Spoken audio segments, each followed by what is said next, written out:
In our headlines on this Friday, April 4th, here in South Korea, the 8-member Constitutional Court unanimously upholds the National Assembly's impeachment of the president after 122 days following his declaration of martial law.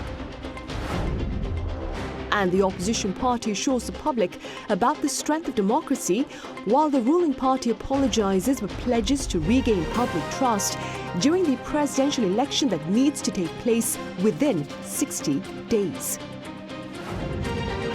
Meanwhile, the foreign media has been quick to cover the Constitutional Court's ruling, with quite a number of the reports claiming the verdict has ended months of political turmoil and opened the path for new leadership. 주문, 피청구인 대통령 윤석열을 파면한다.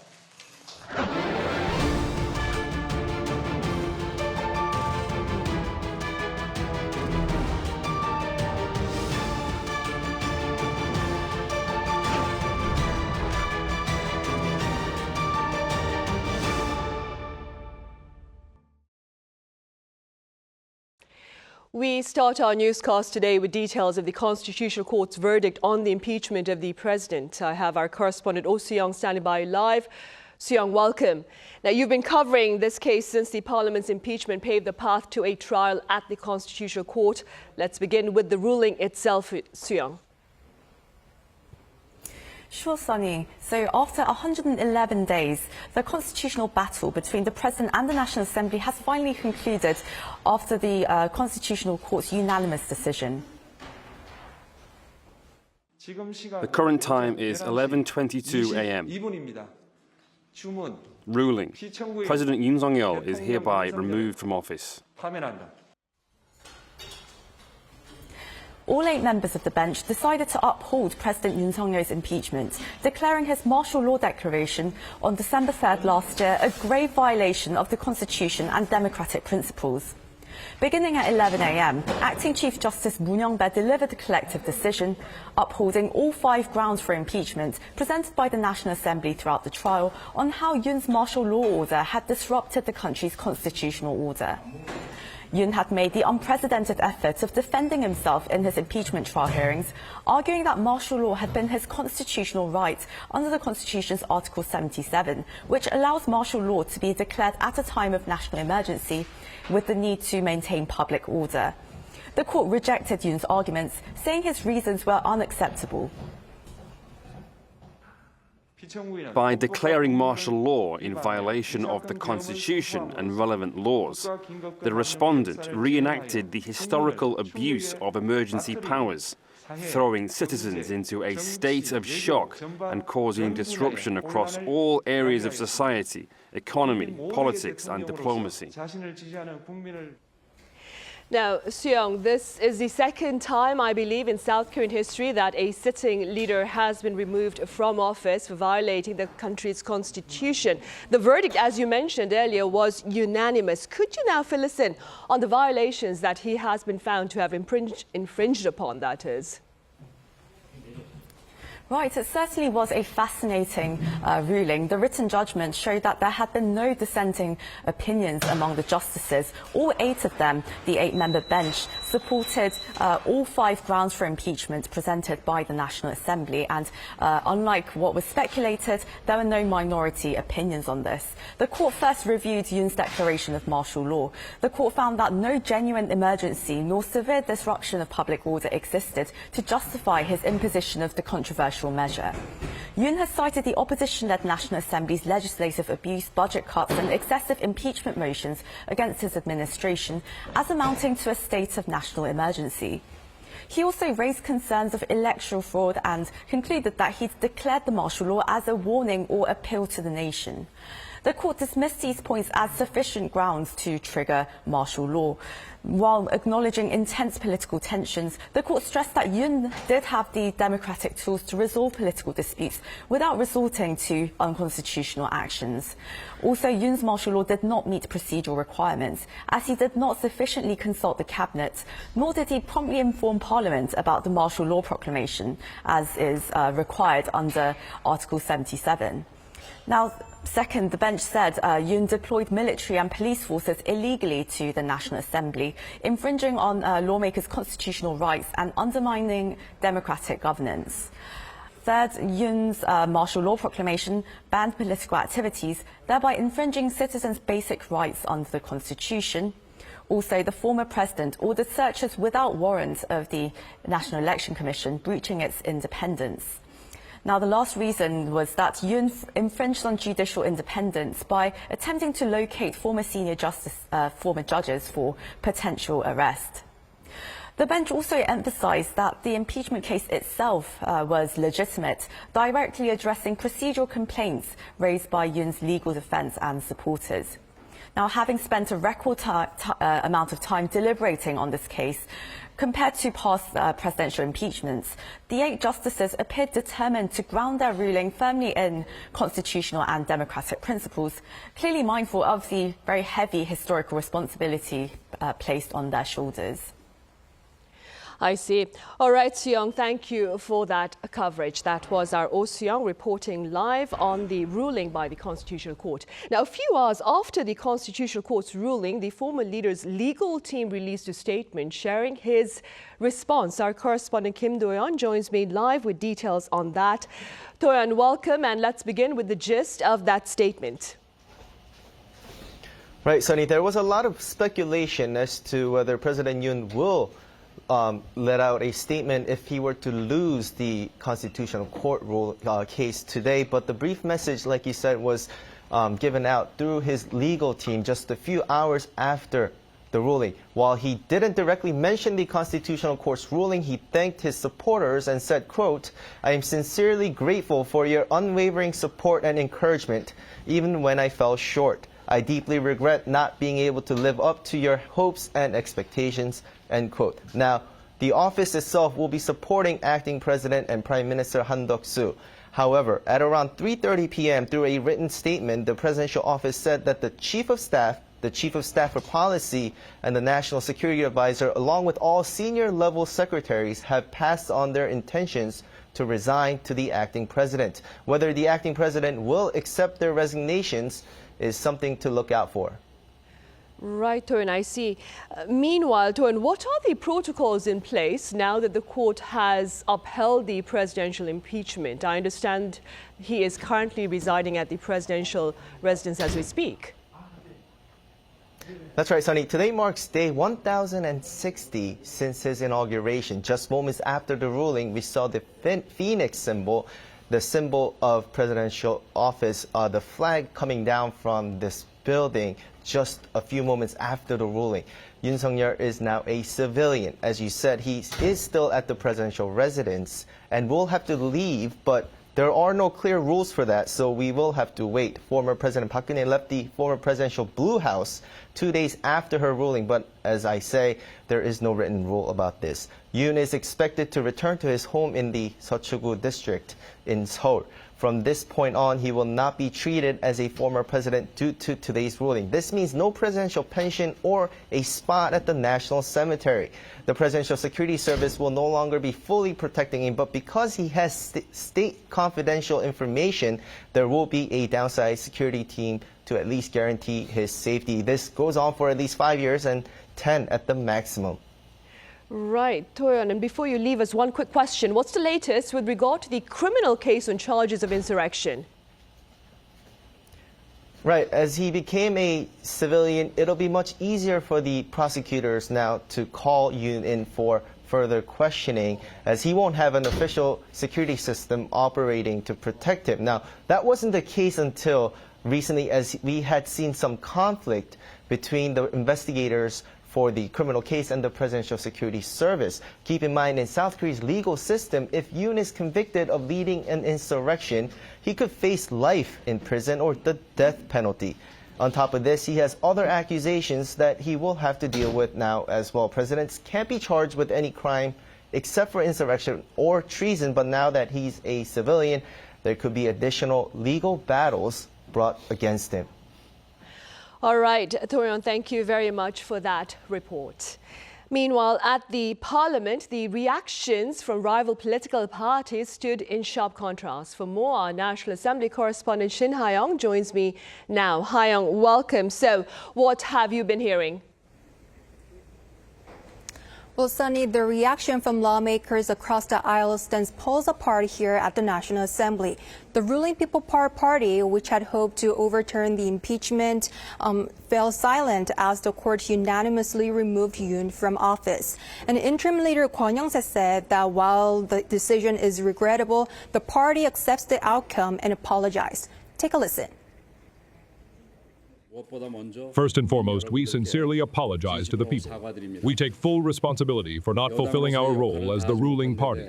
We also regret failing to stop the Democratic Party's repeated legislative overreach and political tyranny in the opposition-controlled National Assembly.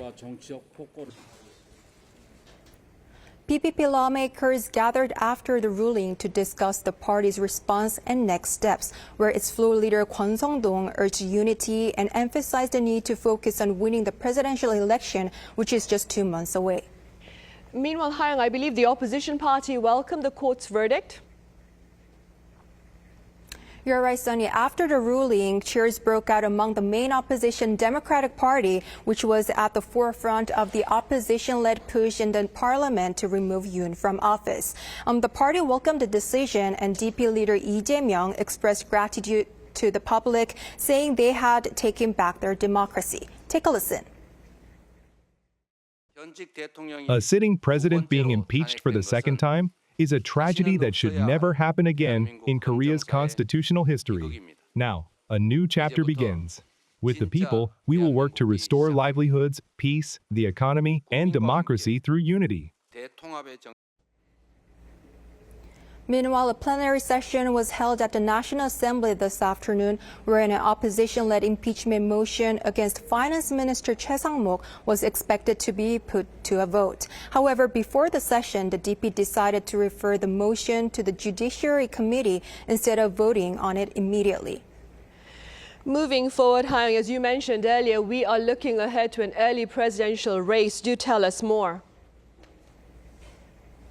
Right, Sunny. Rival parties are now set to kick off a 2-month race. All eyes are on the PPP, which had opposed impeachment, as the ruling could be a major blow with the presidential election just 60 days away. The party's biggest challenge will be overcoming public backlash over the martial law declaration and the burden of having 2 impeached presidents, while also winning over centrist and independent voters. And for the DP, which has been eager to regain power since its defeat 3 years ago, the focus is now on when Chairman Lee Jae-myung, the party's frontrunner, will step down as leader and officially launch his presidential bid. And meanwhile, addressing the public, acting President Han Duck-soo said on Friday that he will do his best to make sure the upcoming election and transition to the next government goes smoothly. Han also vowed to ensure stability in national security and diplomacy following the court's ruling. Take a listen. This is a serious moment in history, with a sitting president impeached for the second time. As acting president, I will make sure there are no gaps in national security and foreign affairs, maintaining a firm security posture. That's all I have for this hour. Back to you, Sunny. All right, Hae-young, thank you for the latest on the political front. That was our National Assembly correspondent, Jinhae Gunhangjae. Earlier on this Friday, ahead of the court's verdict, thousands had gathered around the venue of the Constitutional Court in a show of support to their respective political causes. Our Park Konu joins me now. Konu, what's the atmosphere there like as we speak? Evening, Sunny. It's much calmer here, I must say, now compared to when thousands of protesters protesting for and against President Yoon's impeachment earlier this morning near Anguk Station, the closest station from here. And many protesters marched away to Gwanghwamun Square after the decision was announced at around 11:20 a.m. this morning. Protesters that were near here, mostly in favor of Yoon's impeachment, cheered loudly, celebrating the outcome this morning. Many expressed feelings of joy and relief, calling out "Banse" or "Hooray" as their wishes were finally fulfilled. People have been jumping, singing joyfully, and hugging each other as well. Yoon supporters, on the other hand, who have largely relocated to Hannam-dong, where the presidential residence is situated, voiced their outrage and expressed deep frustration and anger. Protests there have grown increasingly fierce, showing the depth of their frustration with the ruling, but most of the demonstrations ended earlier today. One supporter even showed his outrage by smashing a police vehicle near the Constitutional Court with a baton this morning, and he was later caught by the police and was arrested for damaging public property and is expected to face charges. Right, Konu, and in light of such random acts of violence, I hear security around Seoul will remain high today. That's also true, Sunny. As for now, the police had already raised their emergency alert to Kapo, the highest level that allows for 100% mobilization of police forces. It's likely that it will remain in place, but we've just learned that as of 6 p.m., that will be lowered to Ulho, the second level. And over 200 riot police units with more than 14,000 personnel has been dispatched in Seoul alone, along with special forces also on duty to prevent terrorist attacks or drone attacks as well. And a 150-meter radius around the Constitutional Court has been locked down with police vehicles, designating the area as a vacuum zone, with protesters prohibited from entering. Stations including Anguk and Hangangjin Station near the presidential residence was closed earlier in the day, but we've just learned that they've reopened. Seoul Mayor Oh Se-hoon earlier this afternoon also inspected areas where demonstration had taken place, saying there were no major issues. But he asked for close monitoring of the situation until it calms down, even through the weekend. All right, Konu, thank you for that coverage. That was our Park Konu reporting live from the venue of the Constitutional Court. The international media has been quick to cover the court's verdict, with quite a number of reports calling the event a pivotal moment in South Korea's democracy. Our Kim Bo-kyung recaps the foreign media response. Foreign media outlets were quick to deliver the Constitutional Court's ruling to oust President Yoon Suk-yeol. Reuters said Yoon lost a reckless gamble with martial law, while the New York Times said the Constitutional Court's decision cleared the way for South Korea to elect a new leader after months of political turmoil that has tested its democratic guardrails. British daily newspaper The Guardian and public broadcaster the BBC focused on the country's democracy. Calling the day momentous, The Guardian said the fear sparked by Yoon's martial law declaration has been answered with his removal from office, and that the historic verdict will be remembered as a crucial moment in South Korea's democratic journey. The BBC, too, emphasized how the declaration of martial law was an attack to the heart of the country's democracy, but was able to eventually survive. Many others, including the Financial Times, laid out a roadmap of what would come next, explaining that a presidential election must be held within 60 days, with others like Bloomberg pointing out a series of challenges the country's next leader would have to deal with, including contending with Washington's escalated global tariff campaign. Meanwhile, Japanese Prime Minister Shigeru Ishiba talked about the ruling with a parliamentary committee, saying while the upcoming presidential election is South Korea's democracy to decide, he stated that the two countries' ties are extremely important, considering it not just from a security perspective, but also for regional peace and stability. He further highlighted Seoul-Tokyo relations, especially in that this year marks the 60th anniversary of the normalization of diplomatic ties. Japanese public broadcaster NHK and local newspapers such as Yomiuri, Asahi, and Nihon Keizai Shimbun all reported the news as breaking stories via their online editions. Some, including the Nikkei, raised concerns over the impact on the previously favorable South Korea-Japan relationship. The Chinese public showed strong interest in the ruling as well, with keywords related to Yoon losing the presidency being among the top trending searches on Chinese portal sites and social media platforms, while state-run media outlet Xinhua swiftly issued a breaking news report almost simultaneously with the court's ruling. Kim Bo-kyung, Arirang News. Now that the Constitutional Court has ruled to uphold the presidential impeachment, the next big assignment for South Korea is an early election. Our Pyeon-ji touches upon a possible time frame. Now that the Constitutional Court has ruled against President Yoon, he has been removed from office immediately, meaning a formal end to his presidency. An early presidential election will have to be held within 2 months so that a new president can take office. South Korea's constitution specifically says a successor must be elected within 60 days in case the president is disqualified by a court ruling. And the nation's Public Official Election Act says the day of the election must be publicly announced by the president or acting president by not later than 50 days before the election day. This means since the court ruled against Yoon on April 4th, acting President Han Duck-soo must announce an election day before April 14th.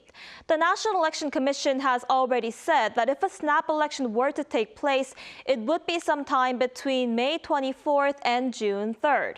But it's widely believed that the election will be held on June 3rd, exactly 60 days after the ruling, to give parties as much time as possible to prepare for elections and leave some time for campaigning. Another reason is that June 3rd is a Tuesday. Mondays and Fridays are usually not seen as viable options for an election day due to fear of low voter turnouts, as voters are less likely to head to polls right before or after weekends. And this is not the first time South Korea is holding a snap election. 8 years ago, an early presidential election was held after former President Park Geun-hye was removed from office over a corruption scandal. The court ruled against Park on March 10, 2017, and most parties registered their candidates to run for the presidential election from March 31st to April 4th. Then the election was held on May 9th, exactly 60 days after the Constitutional Court's ruling. So just as was the case in 2017, the country is likely to set aside a full 2 months to prepare for an election to choose its next president.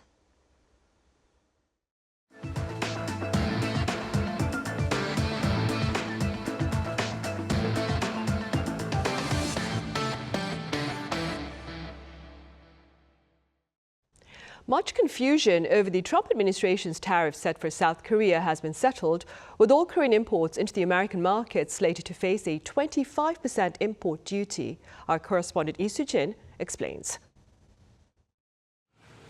The reciprocal tariff imposition on South Korea has been finalized at 25%. On Thursday local time, the annex to the executive order on the White House website was amended to 25% from 26%. The amendment was made without a clear explanation. This comes after a panel presented by U.S. President Donald Trump at a Rose Garden event the day before listed the reciprocal tariff on South Korea as 25%, while the annex of the executive order stated as 26%, causing confusion about the discrepancy. When the White House initially did not indicate any intention to make a correction, the South Korean government demanded one, arguing that under Trump's formula, Korea's tariff rate should be 25% and not 26%. And this 1% difference is significant as it amounts to roughly $1.3 billion. Meanwhile, the impact of the announcement of Trump's larger than expected tariffs was immediate in stock markets, with Wall Street on Thursday seeing its worst day since the COVID-19 pandemic in 2020. The S&P 500 plunged nearly 5% and the Dow Jones 4%, both suffering the biggest one-day drop since June 2020. And the tech-heavy Nasdaq dropped nearly 6%, the largest decline since March 2020.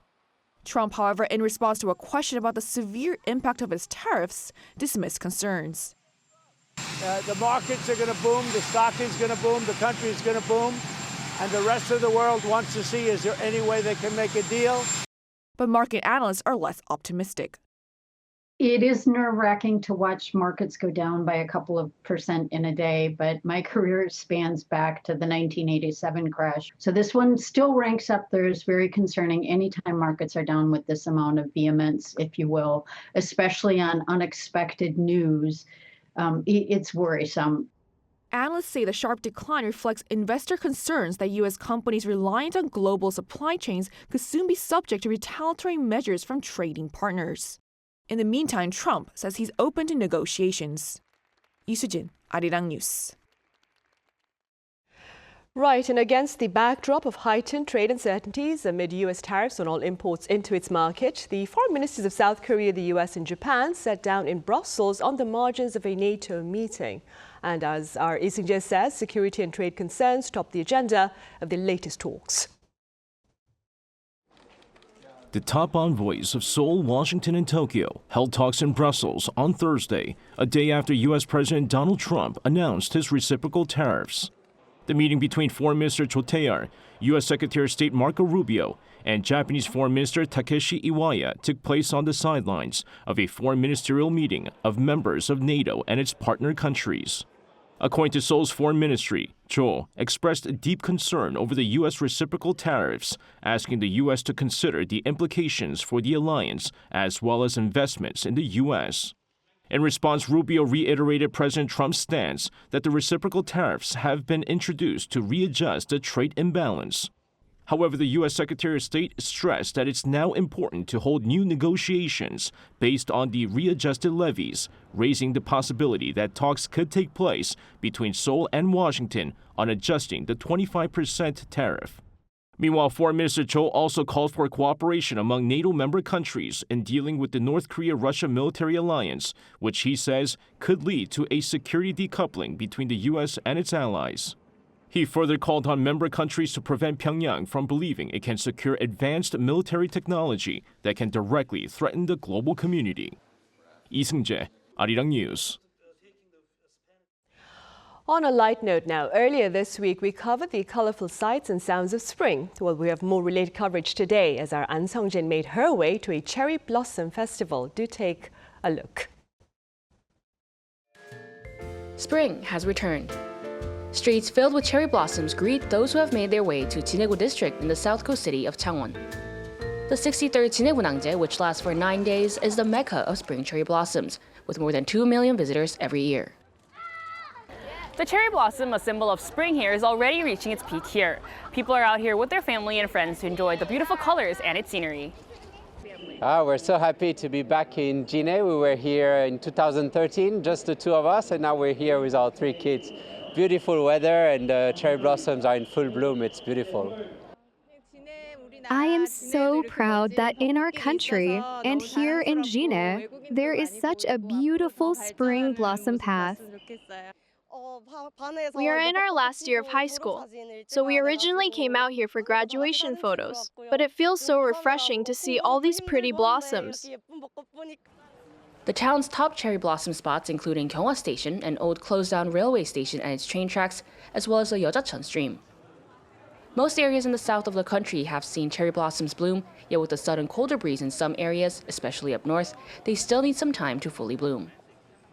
Following the recent devastating wildfires in Gyeongsangbuk-do province, the festival has been reduced in scale. However, the festival still offers ample scenery while promoting local culture and boosting business in the small town. So for those who missed out this time around, make sure to be ready for next year. An Sung-jin, Arirang News, Jinhae.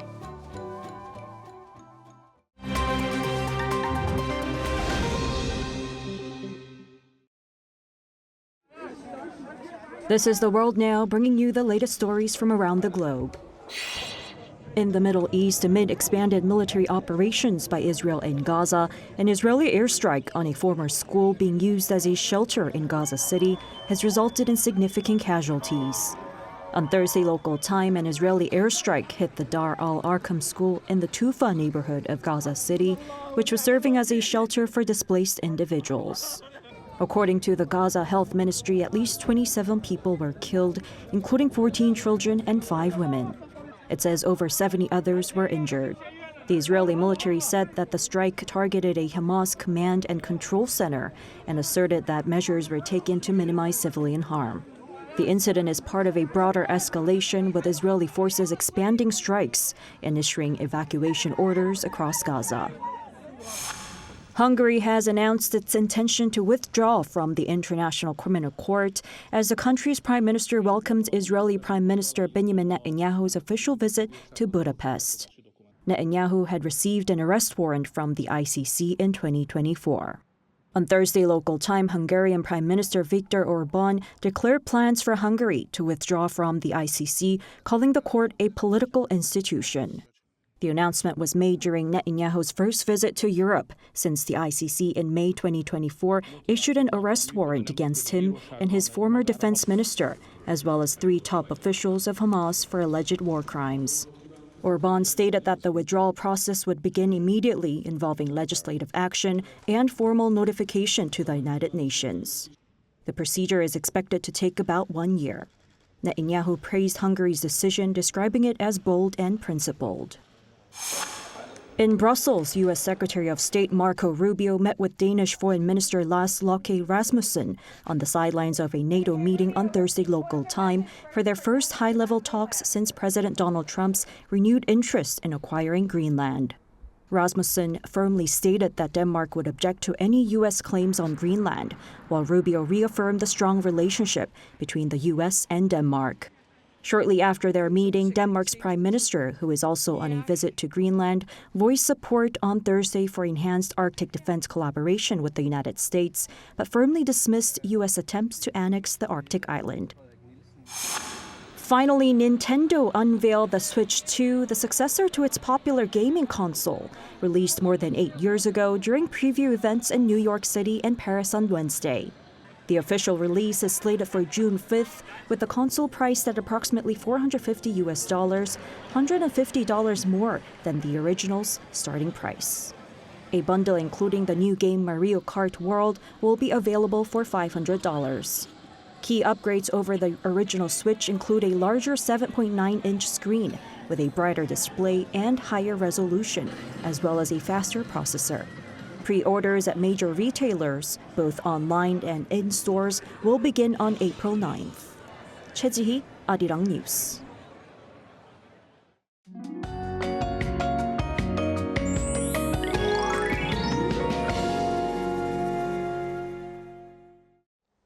Today's Cheongmyeong on the traditional calendar, which means the sky becomes clear. Just like the solar term, clear skies appeared across the country with large daily temperature gaps. These gaps will be much smaller in Seoul, with the capital starting off at 8 degrees Celsius and rising to only 12 degrees tomorrow. However, other areas will continue to have temperature swings of around 10 degrees. Meanwhile, the atmosphere is staying dry. A dry weather advisory is in place for Gyeongsangbuk-do province with strong winds. Please take extra precautions not to cause wildfires. Tomorrow morning, Daejeon and Daegu will start off at 7 degrees, Busan at 9 degrees. Highs will move up to 15 degrees in Daejeon and Busan, 17 degrees in Gyeongju and Jeju. It will rain tomorrow across the country and will get chilly as this rain falls. That's all for Korea. Here are the weather conditions around the world.